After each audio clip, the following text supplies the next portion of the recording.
This is Hannibal here from the HannibalTV.com with my weekly review of the points I find interesting in Dave Meltzer's Wrestling Observer newsletter. And if anyone was wondering who is on the screenshot of this video, that is Matt Hardy from AEW, along with the Blood Hunters, very evil and seductive manager, Blaze. So let's get into the news. WWE has its biggest money show of the year, October the 21st in Saudi Arabia, Crown Jewel, which the company is being paid $50 million to present. It's the first Crown Jewel event since the pandemic. It's going to feature Goldberg, Lesnar, and very likely Edge, among others. Bret Hart is going to be one of 12 inductees for the 2021 Canada Walk of Fame. I did not even know we had a Walk of Fame in Canada until I read this. Where it is, I have no idea. Apparently, Nikki Bella said this past week that her doctor told her she'll never be able to wrestle again due to all of her injuries from that extremely physical career she had. Who could forget all of those classic Nikki Bella matches? In some sad news, Meltzer reports here that superstar Billy Graham, my good friend and mentor, has been undergoing medical tests regarding health issues, including fluid buildup in his lungs and an irregular heartbeat. He was hospitalized 2 weeks ago, but is back home. And he's had a lot of health issues. He's a very tough guy. And one thing that I learned in recent days is he's actually entered the heart failure stage. So his heart is failing. I'm very, very sad to report that. And he does have a GoFundMe. If you look up Billy Graham on GoFundMe, if you want to help him with all of his tests, he's a really nice guy. Great guy, great friend. Apparently, Alberto Del Rio is telling people he's going back to WWE once his legal situation regarding the alleged assault on his ex-girlfriend in San Antonio is cleared up.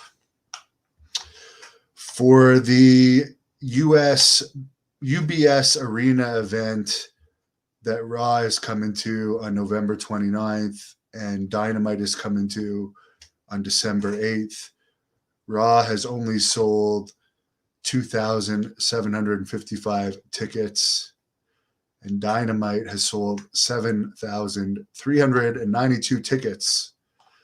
So as far as the live event business goes, AEW has the hotter ticket right now than WWE. Apparently, Pat McAfee says his SmackDown job isn't about money. He loves the job and working with Michael Cole, and says he will wrestle again. Kenny Doane, who wrestled as Kenny Dykstra, and Allison Danger, who is the sister of Steve Corino, have both been hired as NXT coaches. I haven't heard of Kenny Dykstra doing much since his WWE run in the early 2000s, so good for him getting a job. Apparently, one of the reasons why Davey Boy Smith Jr. hasn't been seen since his dark match before SmackDown and the online interview he did after that for WWE's website, one of the reasons why we haven't seen him since then is he had COVID. Apparently he's fine now and was backstage at the draft show in Baltimore. However, I don't believe he has been drafted. I talked to Bruce and Ross Hart, his uncles, a couple weeks ago in an interview you guys can look up on here. where we discussed Harry being signed since like April.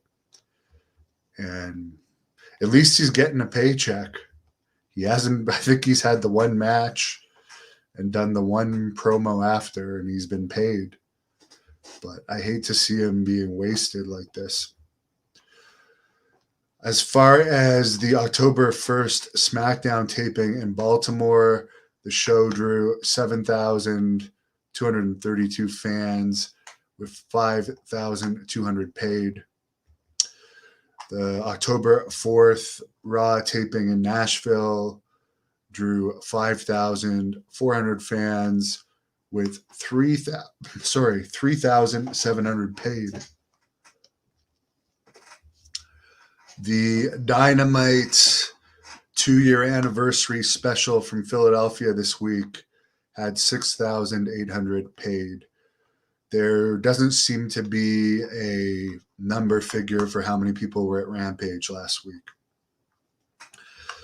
According to Dave Meltzer, the WWE average paid attendance for September was 5,380 compared to August when they had John Cena on the shows, 6,667. Now, it's not quite fair to compare their attendance to AEW because WWE is doing house shows and AEW isn't. But AEW beat them, and I'm sure the Arthur Ashe Stadium crowd certainly helped. It had an average of 9,061 fans, which was up from 5,883 in August. So again, the AEW only does 2 shows a week unless there's a pay-per-view. Then there's 3, whereas WWE seems to be doing about 4 shows a week. NXT is still not running house shows to my knowledge, which is not good for getting wrestlers experience. NXT only did a 0.13 rating this week. Dynamite did a 0.37 rating. SmackDown did a 0.62 rating. Rampage, let me look up. I forgot to write down the Rampage rating. It was their lowest. Rating, I seem to recall. Yeah, the Rampage did not do well. So SmackDown, the same night that it did a 0.62, Rampage did a 0.25. Dark Side of the Ring, and I have to say, I haven't even finished watching this episode on FMW. It's the only episode more boring than the FMW one is the Korea one. It's really boring, and it had the lowest viewership in the history of the series, 0.04. A lot better subjects they could do for sure. It was up to a 0.05 this week for the Johnny K9 episode. I did watch that one last night. I have been around bikers in my life, and one thing I didn't really like about the Nick Gage Dark Side of the Ring is kind of like how they put over that he was a criminal, and it seemed like for this Johnny K9 one too, they kept trying to say what a good guy he was, even though he was involved in a lot of criminal activity. Even Chris Benoit, they were sticking up for him in his episode. So I don't like how they kind of give passes because, you know, I've been involved in some incidents with some people like Johnny K9, and people involved in that kind of activity have a real dark side. Definitely have a real dark side, and I don't think that they should be glorified. That's for sure. MLW Fightland, which was on Vice last night following Dark Side of the Ring, only did a 0.01 rating. Impact Wrestling on Access did a 0.02. Chris Harris, who was undefeated in the WWE, by the way, Wildcat Chris Harris in TNA, and what the hell is his name in WWE? It's not coming to me, but he was undefeated. One of the few people that went completely undefeated in WWE. Braden Walker, yes. Apparently, on October 5th, he was arrested in Kenton, Kentucky for driving under the influence. World Class Pro Wrestling had their return show October the 3rd in Wichita, Kansas, in front of about 600 fans.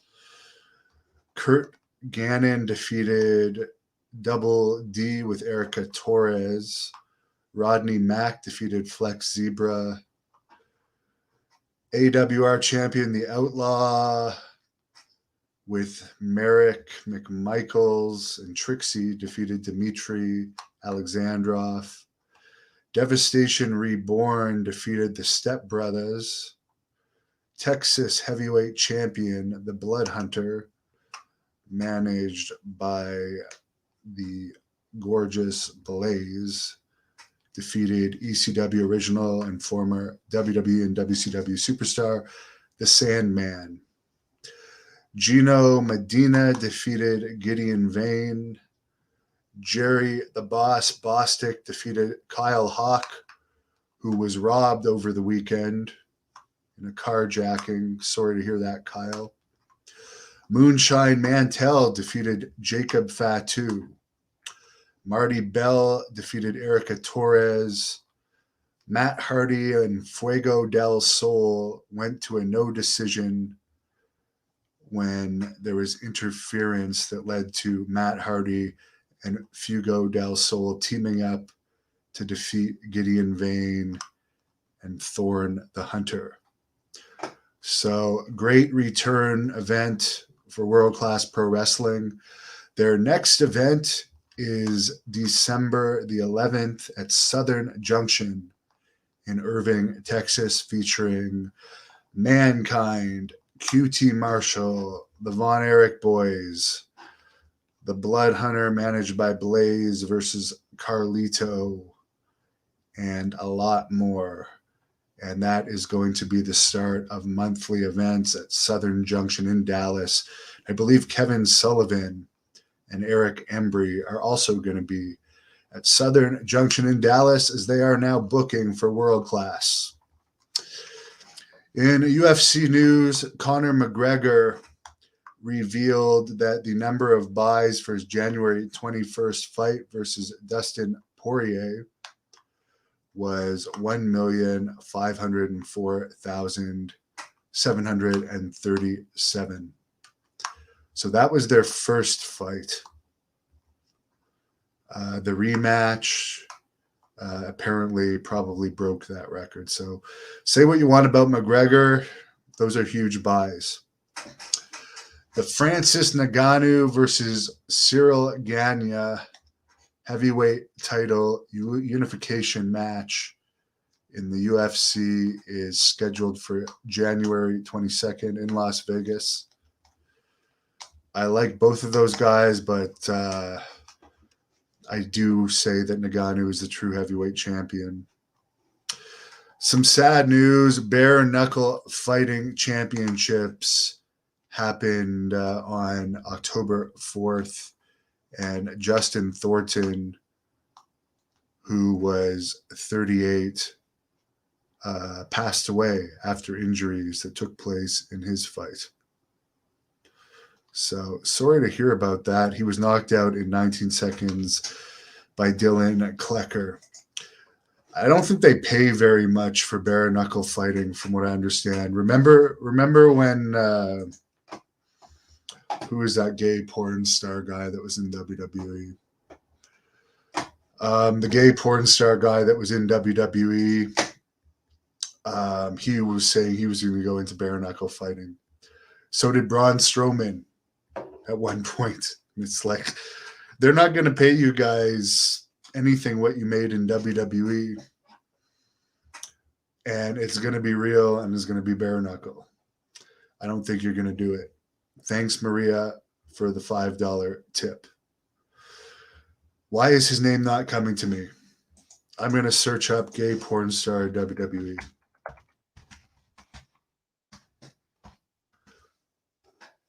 Lars Sullivan, who threw away so many opportunities.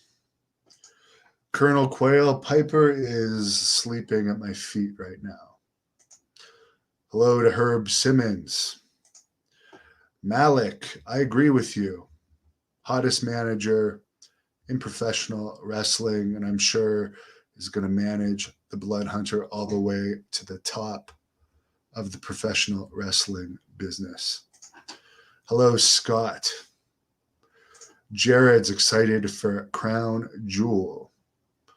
Victor Murphy wearing his Hannibal TV skull hoodie, which, by the way, you can go to the HannibalTV.com and click on the merchandise link or go in the description of this video.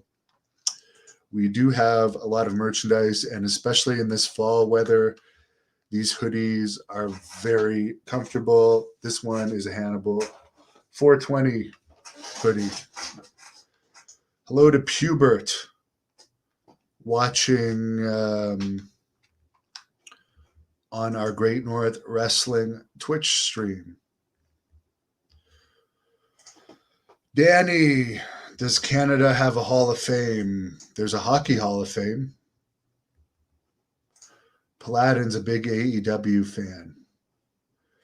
Mike D tipping $2. Every bit counts. He says the Matt Bourne version of Doink should be in the 2022 WWE Hall of Fame.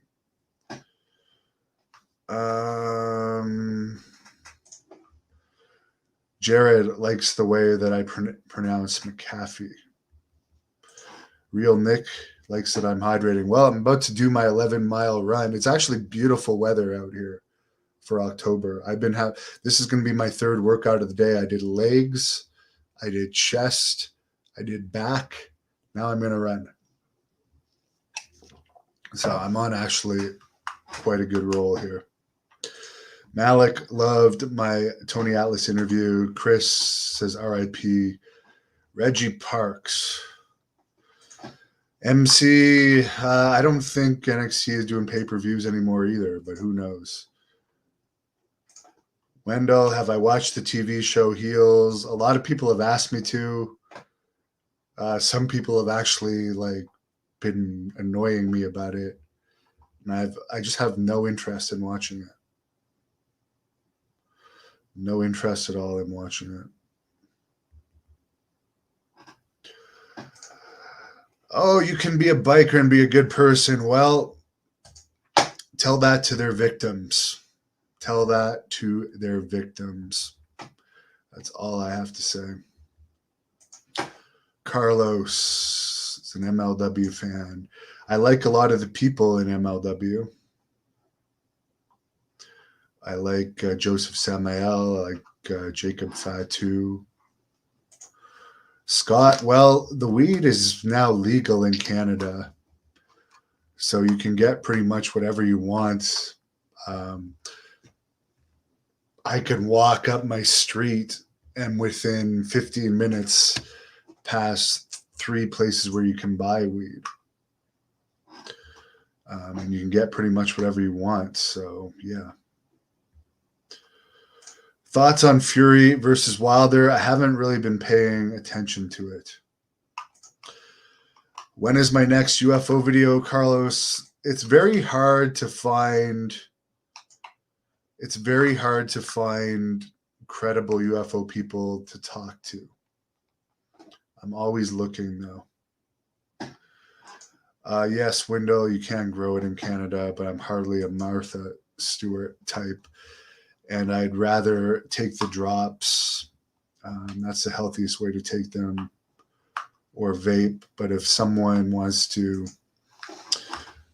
send me free weed or give me free weed, in those cases I will smoke it, but I prefer not to smoke it because it's bad for your cardio. Thank you, Carlos. You're a great supporter of this channel. I'm going to wrap up tonight with your lovely tip. Have a great weekend. Sunday, I will be interviewing Shane Douglas, and it's going to be almost all fan questions. Thank you for watching the Hannibal TV. Please like this video if you enjoyed it, and click the subscribe button to not miss any of our latest shoot interviews, match